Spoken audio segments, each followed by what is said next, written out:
Welcome in to Greenville Grit, Greenville residents in touch on 103.7 WTIB. This is the local show that keeps you connected and in touch with the issues that affect what's happening in your community. Greenville Grit is sponsored by Ribeyes, Kid Construction, and Greenville Toyota. Now, here are your hosts for Greenville Grit, Terry Williams and Michael Overton. Hello and welcome to Greenville Grit. I am Terry Williams, here today with PJ as my co-host and a very special guest today, Henry Hinton. This has become sort of a tradition, although we're a little bit later getting you in this year.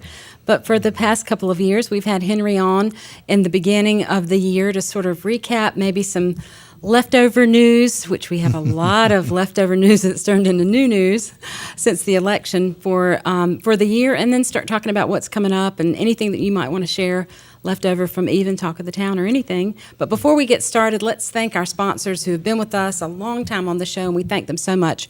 Greenville Toyota has been with us. If you're looking to purchase a new or used vehicle, please call them. And I've even heard commercials recently, and they've got lots of special deals going. I'm sure they'd love for you to contact them. You can contact them at greenvilletoyota.com, or you can also call them at 252-321-3000.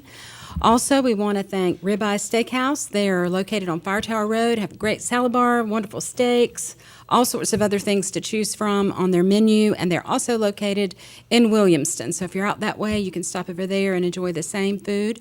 And also, Overton Residential Properties. If you're looking to buy or sell your home, Michelle Connors, myself, Terry Williams, and Trey Williams are here to help you. You can reach us at overtonresidential.com or on our phone at 252-375-8620. So we'll take a short break and come back and get started with all things happening around Greenville. Thank you.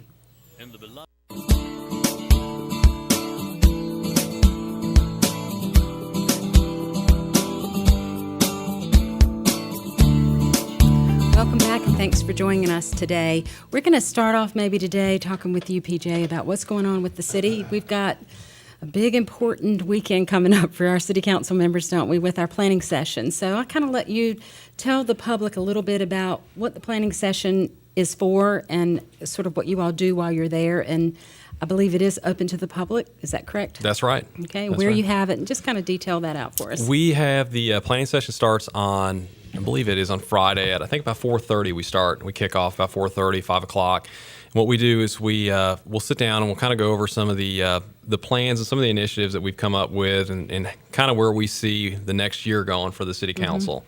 You know, and the nice thing is we've had a few different forums, and we've had the city survey that came out, which really kind of gave us a good idea of what's going on in the city right now and what people are looking at, which is nice. This is something that we didn't have last year. I think we only do this survey every 3 to 4 years, roughly.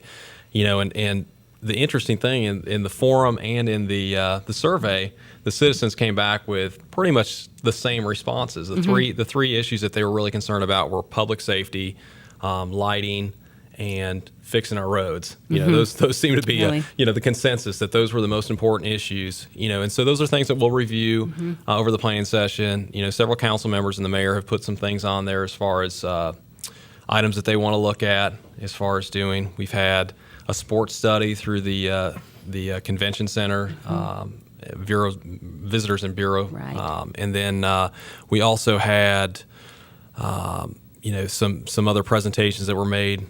Calvin Mercer had brought out the bridge that he would like to have constructed over from the town commons to the other side of the river. So that will be discussed. And then there's another group that is making a presentation that is with Disney. They're looking at creating some kind of a center down there for children. I don't know a lot of details about it, but that's going to be on our planning session too. At the town common?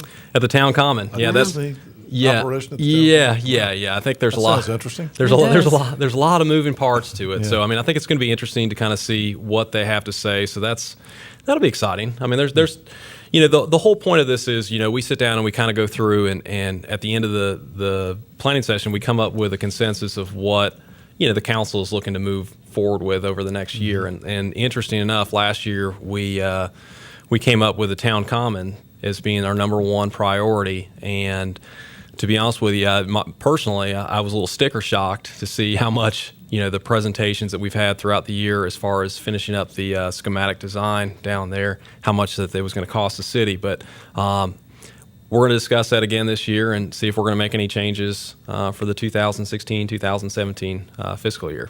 Awesome. So there have been discussion about certain things that already, even that you'll be talking about this weekend, like the tower, the Sycamore Hill Tower, and other items.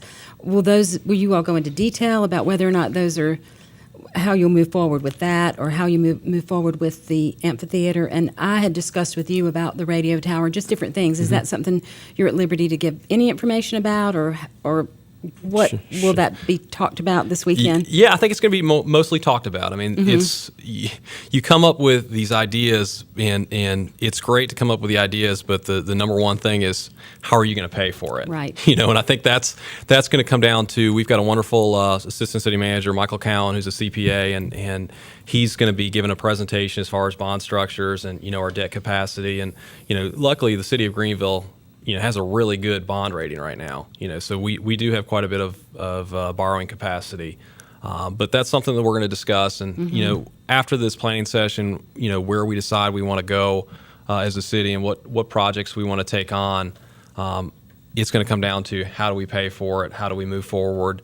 And, what's the number one priority moving forward? Right. So previously, because I don't think anything's been done like about the dock or anything down there yet. But wasn't there discussion earlier in the year that work was already going to be done when they did benches and other things? I can't remember the details. That was part of what was supposed to take place. I think that was passed in 2015, I think it was, if I was correct. I think they allocated the money for that. The issue that they've had with the dock is they've had to, get a sign-off from the Army Corps of Engineers, and they've had some headache. What they tried to do is, they're doing a kayak launch down there, and they're doing a pier down there. And I think what they found was, it was easier just to tackle one of the items instead of tackling both of them at the same time.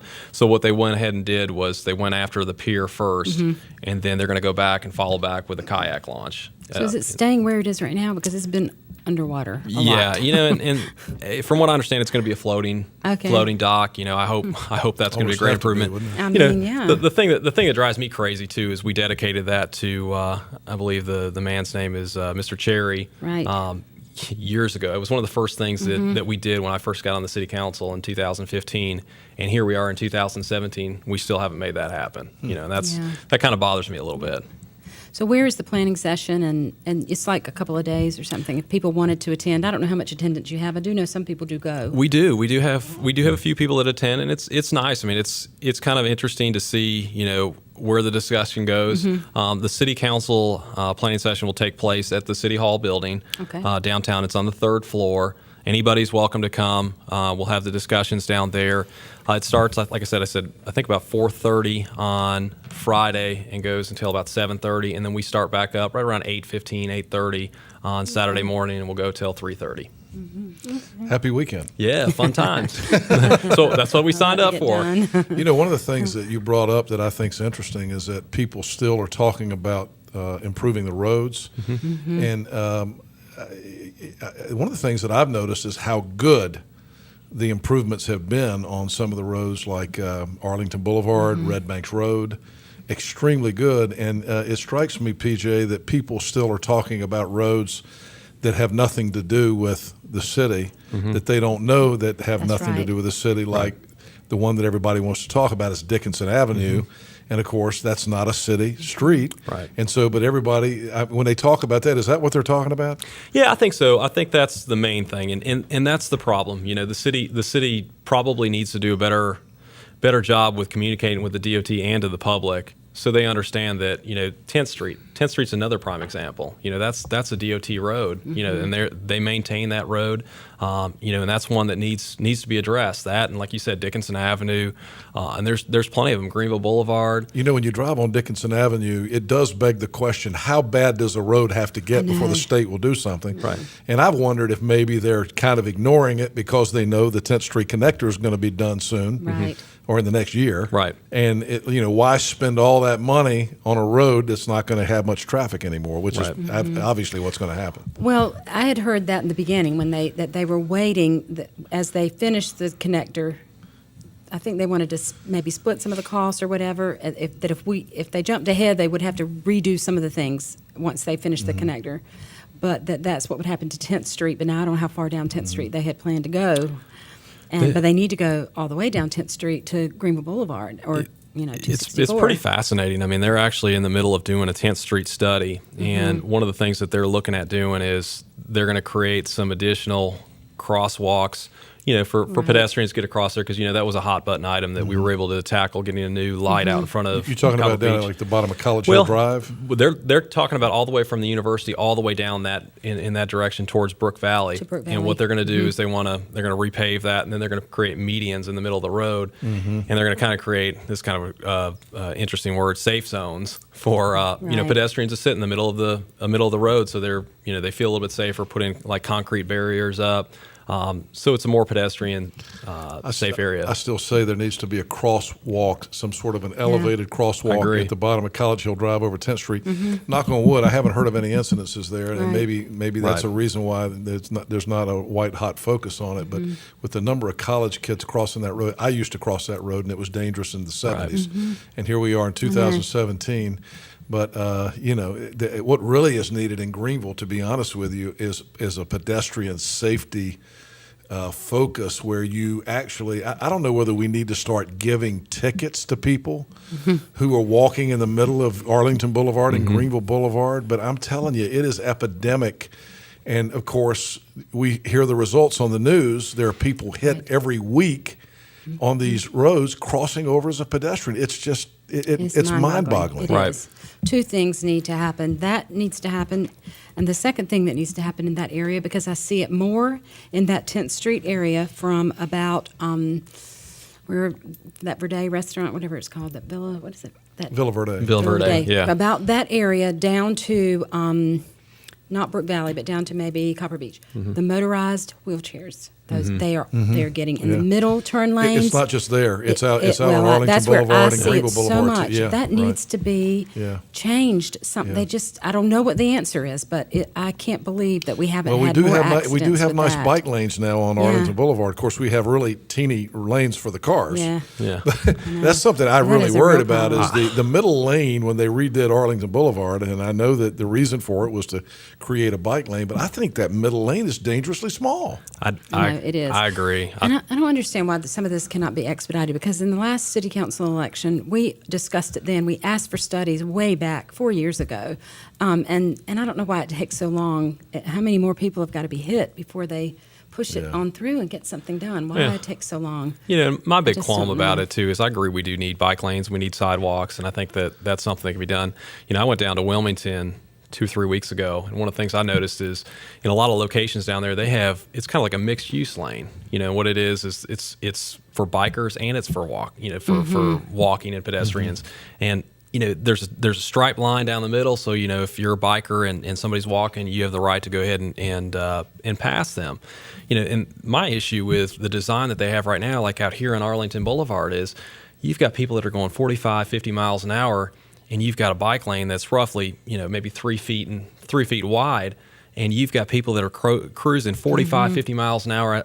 I said this to some of the other council members. I said, because I was complaining about this over on Evans Street, because that's what the design's supposed to be over there too. They're going to do the same type of design. I said, you guys come out here someday. Maybe we can do it during the planning session. We'll all get on bikes and we'll ride along there. And half of them looked at me and said, "No way." So what does that tell you? Well, the interesting thing about the bike lanes on Arlington Boulevard is that I travel them every day, almost all day, and I've not yet seen a bike on one of them. Right. Yeah. But the traffic, of course, is unbelievable. Right. And you got these small lanes for cars now because we built the bike lanes. I don't know what I'm not saying we don't need bike lanes. I don't know what the answer is, but I do know this. Arlington Boulevard continues to be dangerous. Right. It does. It Right. does. Which I also mentioned it, and I asked you because I haven't really. Obviously we watch the news and we do see there'll always be some crime, but I did want to know, if you had sort of an update on what's going on with the crime right now. One thing that has bothered me, because I am a realtor, I do tours of the city, and I take everybody that I tour to the town common, because I want to show them this is the so-called, what I call, the final piece of the puzzle that we really need to happen, in Greenville for our uptown area, because I always want to tour them because they're coming from other cities that already have established, their uptowns and so forth. And then there's this big blinking sign down there by the parking lot that says, protect your belongings, lock your doors, just flashing back and forth, right there. It's a good selling tool. And I'm thinking now, and they're saying, oh, you have a lot of crime down here. And I'm thinking, well, not exactly. And I just don't really know about that sign. I just have to tell you, I don't particularly care for it being there. Now, that is the only one I'm seeing right now in town, but I might have just missed them everywhere else. But Makes you wonder if there's been a big problem with people not locking their doors and having things stolen. I just don't. Yeah. I just don't understand. If there's It's something, not a very good Chamber of Commerce strategy. I if can there's tell something you. going on in that area right now, then maybe we need to step up the patrol in the area. Let's take the sign down.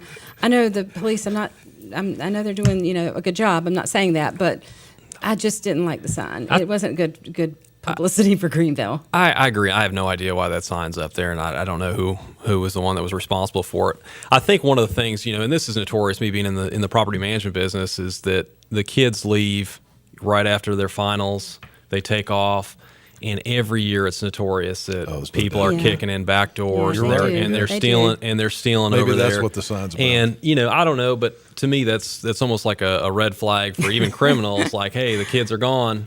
Lock. They're sure they may have locked their belongings up, but they're gone. If that's the case, it needs to go now because everybody's back. They're back, I don't know why that was up there. And like you said, that's not the just best not the impression, best.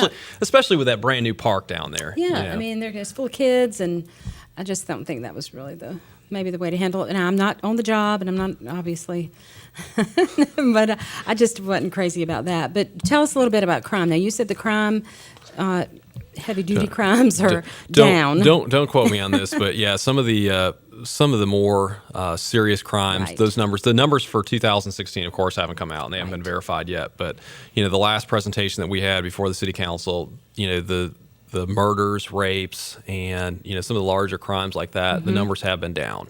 I don't remember off the top of my head, but we do still have an issue with larceny and petty thefts and things of that nature. But as far as the very serious crimes, those numbers really have good gone to down, hear. which is It great. seems like Chief Holtzman has been universally accepted and doing a good job. Right. I think Yeah. people That's like what I him and think too. he's probably the real deal. I think so too, and I think that the community's really lucky to have him on board. He's a And he's great got chief. some good lieutenants. Or not necessarily lieutenants in terms of rank, but people who are report to him that are really good people who've been around for a long time. Absolutely.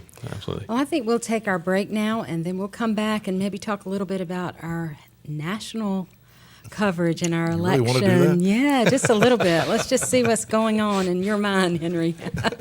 We'll be back in just a few minutes. Thank you.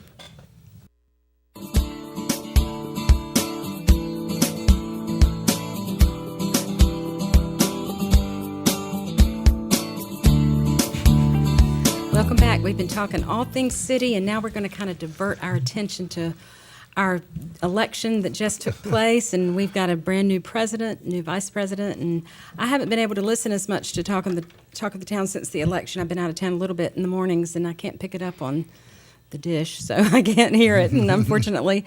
But I just thought I would kind of turn things over to you, Henry, and tell us what you're thinking about.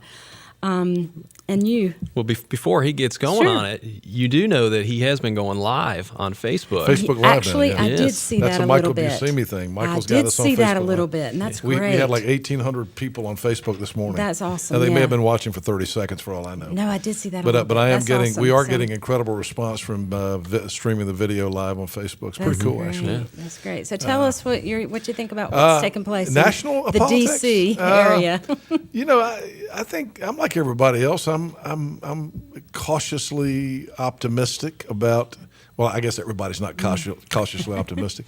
I was never a Trump supporter. I never was. Right. I still have my concerns, but I've said this before, and I'll say it again. If you listen to any economist talk right now, it's nothing but good news. There's nothing but good predictions about the economy. So that's turned me into his favor a little bit. Right.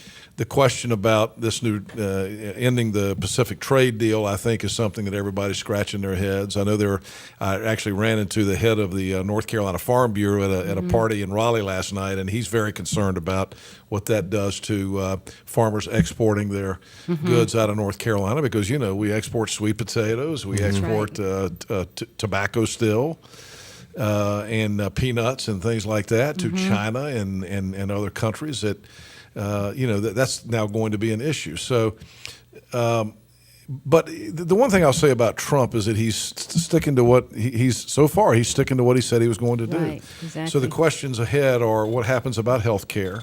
Is the economy really going to roar like everybody is saying that it is? And of course, if the economy gets way back on track and we get off this 1% growth thing we've been on for the last 4 or 5 years and can get a 3 or 4% growth year, hey, all is forgiven. Everybody's going to love the guy. I can tell you that right now. All but the big people who are bound and determined that they're not going to like him. Right. And of course, my attitude about it from the beginning is I don't have to like him personally, which I don't, but or support his personality. But as long as he surrounds himself with good people and does the right things for the country, then I can be on board with him. I think that's what we were discussing. I think that's part of the problem is a lot of people just don't like him. They don't like his mannerisms, the way he comes across when he's talking. I think that has a lot to do with it. But the executive orders that he has signed and done this week seem to be most favorable to most people. And I think everybody's anticipating now the Supreme Court appointee that he said is going to take place in a week. I've seen the 3 nominees that look good, and I mean, I haven't dug into their backgrounds, but they look pretty good to me. Yeah, that's what everybody was talking about today. I think what we all are hoping is that there'll be some smidgen of humility at some point, but I don't think that's coming. So we probably need to get over it. But I mean, I think that's what we're all struggling with. Is we like our politicians to appear strong but humble. Yeah. And he wants to appear strong and anything but humble, and that's the problem we're having with him. That's exactly That's just my opinion. So he's visiting all the different departments, and I forget where he's going to be. Oh, Home Security or Homeland Security, Homeland I think Security today. today. So that'll be interesting to see, what comes out of all of that. And I was happy to see Nikki Haley get confirmed. I was happy to see Linda McMahon get confirmed. From SBA, one of our ECU people. I thought that was pretty cool that we've got somebody. I don't know we've ever had anybody at ECU that high in federal government before. No. So what do you think about the person that he's chosen for education? Because that seems to be a lot of discussion. Well, my daughter's a teacher, and we've talked about it a little bit. Well, their big argument, of course, is that her kids didn't go to public school, and she didn't either. and she didn't go to public school. I can tell you that. I don't know her. Right. She and I have a mutual friend in Margaret Spellings, and I've talked to Margaret Spellings about her, of course, the university president, and Margaret thinks she's fabulous. So, we'll see. I don't know how that goes. It is a bit of an unusual situation to be Secretary of Education and not having been a big supporter of public education. But let me tell you, it's 2017. We better start changing our attitudes about a lot of things, including that one. Well, and we know education just we need so much work, so much change needs to take place. Right. Because, I did see that on Facebook. I will say this, what's happened in the past hasn't worked that great, so this is something new. It's a new idea. Right. Yeah. We do have to do something. I did see a video about cutting the budget for arts and physical education locally. Now, I don't know if that's true. We've addressed that with some people in the legislature. We had Greg Murphy on talking about it. I've actually talked to Representative Craig Horns about it, who's chair of that committee. That came about as a result of the lowering the number of kids in classes from K through 3. And you're going to see some action in the legislature very soon to correct that. The idea that we're losing physical education and losing arts programs is that's coming from the NCAE. Right. They're saying here's the result of what these Republican legislators have done to education. So again, as Tom Campbell would say, watch out for the spin. But that's the spin on this. But it's interesting. The legislature has said unequivocally, we get that. we're going to make sure that doesn't happen, and we're going to address it in the next week or two. Right. Yeah. Right. So that's not on that Facebook post, I can tell you that. Of course not. But Craig Horns and the Speaker of the House have both come out, and Greg Murphy said it on my show the other morning. Right. You know, this was an unintended consequence. We didn't see this coming. We're going to fix it. And they can fix it. Yeah. And so I think that's what's going to be important. Anything else that you want to talk about before we wrap this up today? I think in city politics, we got the elections this year. That's I don't know. right. PJ can certainly address that. You running again? Planning on it. I think locally that'll be the story at the end of the year is city politics. That's right. Early in the year, the question is going to be city budget. Of course, we're going to be dealing with legislative issues. I've talked a lot about the fact that we may have another HB2 brewing with Raleigh wanting to increase their minimum wage against state statutes, and a lot of people think that's going to be this session's HB2. So there are going to be some things to watch this year in politics. Right. Well, thank you so much for being with Absolutely. us today, and Good to be with you. Yeah. An honor.